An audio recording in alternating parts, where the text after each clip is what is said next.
Greetings and salutations. This is Alex Colvin again. Just felt it was time to put something new up, so exploring another one of my pictures here. This one is Salami. If you can see the yellow face there, the red lips, wearing a red hat, yellow face with the red lips. There's the lips. There's the hat. And that's Salami's eye. That's Salami, who is the modern prophet of Confucianism.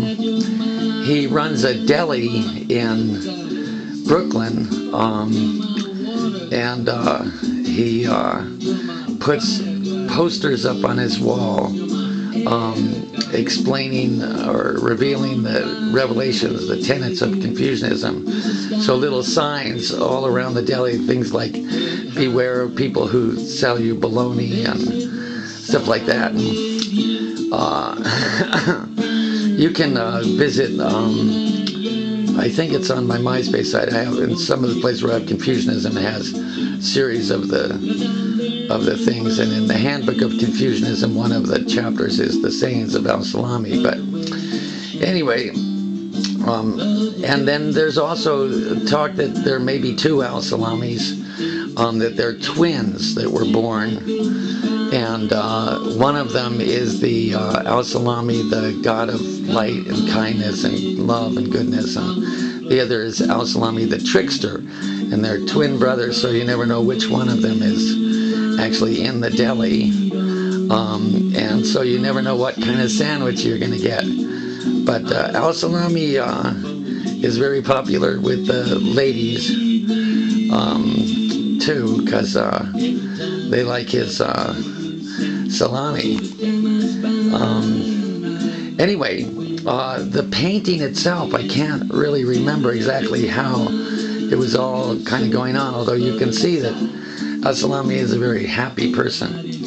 Now, when I was doing this painting, I was kind of thinking about just color and flow and balance and stuff like that.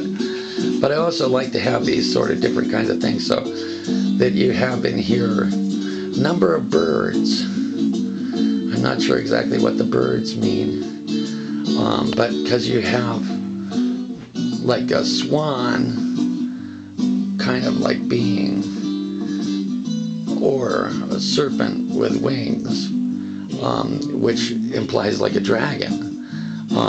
It's a swan-like thing.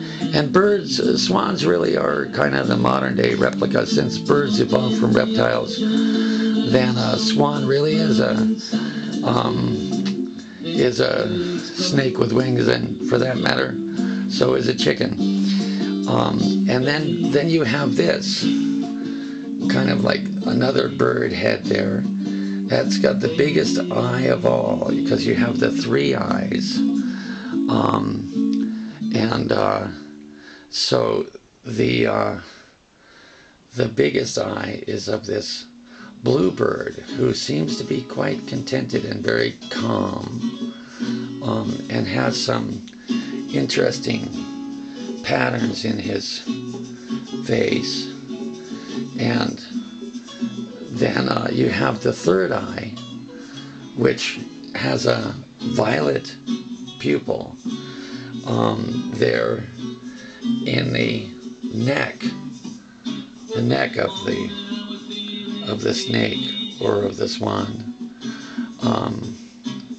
And then inside here, if I can get the light right, inside the mouth of Salami, you have another little serpent. So I didn't realize that this was going on all this time, you know, this stuff with like birds and serpents.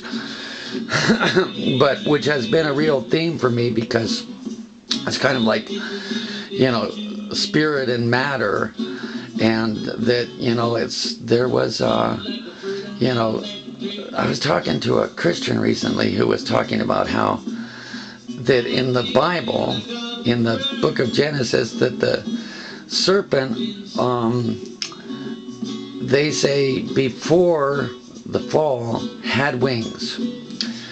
And then after the fall, then God said as punishment, then now he would have to crawl and feed on the dust of the earth. So it meant that according to this person's interpretation, that God took his wings away. And I found that very interesting, because that sort of then related to the idea that at some level of human development, possibly man's consciousness, his center of consciousness, could go from spirit and light into the underworld, the realm of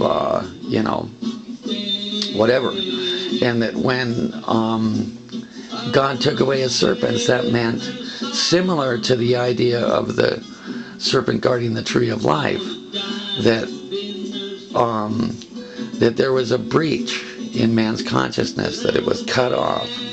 So we differentiate between spirit and matter, and the eagle then becomes, with the evolution of the bird life, the eagle becomes the being who dwells in the sky in the realm of spirit and who can see everything in the daylight, and the serpent becomes the creature of the underworld.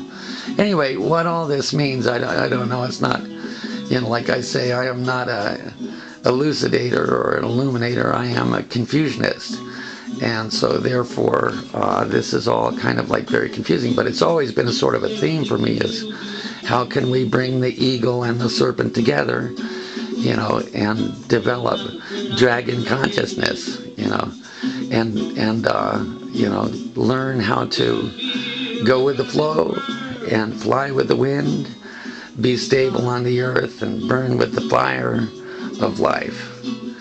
So anyway, that's what Al-Salami is all about. Al-Salami, the modern day prophet of Confucianism, is trying to work us through these issues by confusing us with paradoxical sayings and an unorthodox lifestyle. So anyway, it's kind of going on a little bit too long, and that's enough for Al-Salami. We'll probably hear more of him. There are other things happening here in the picture, and some of it we lose the color in the glare of the light, but there are kind of interesting arrow type things, and suggestions of things that I'll just let you, if you see anything in there, then you let me know. We'll just take a quick scan here once again around the picture. Oh, I got some shadow there.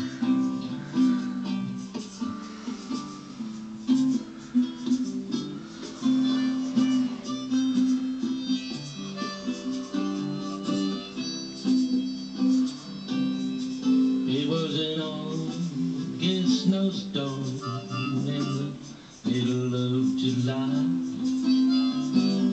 Started when the road into town. I didn't wonder, I don't know why. The blizzard all Goodbye, Al-Salami.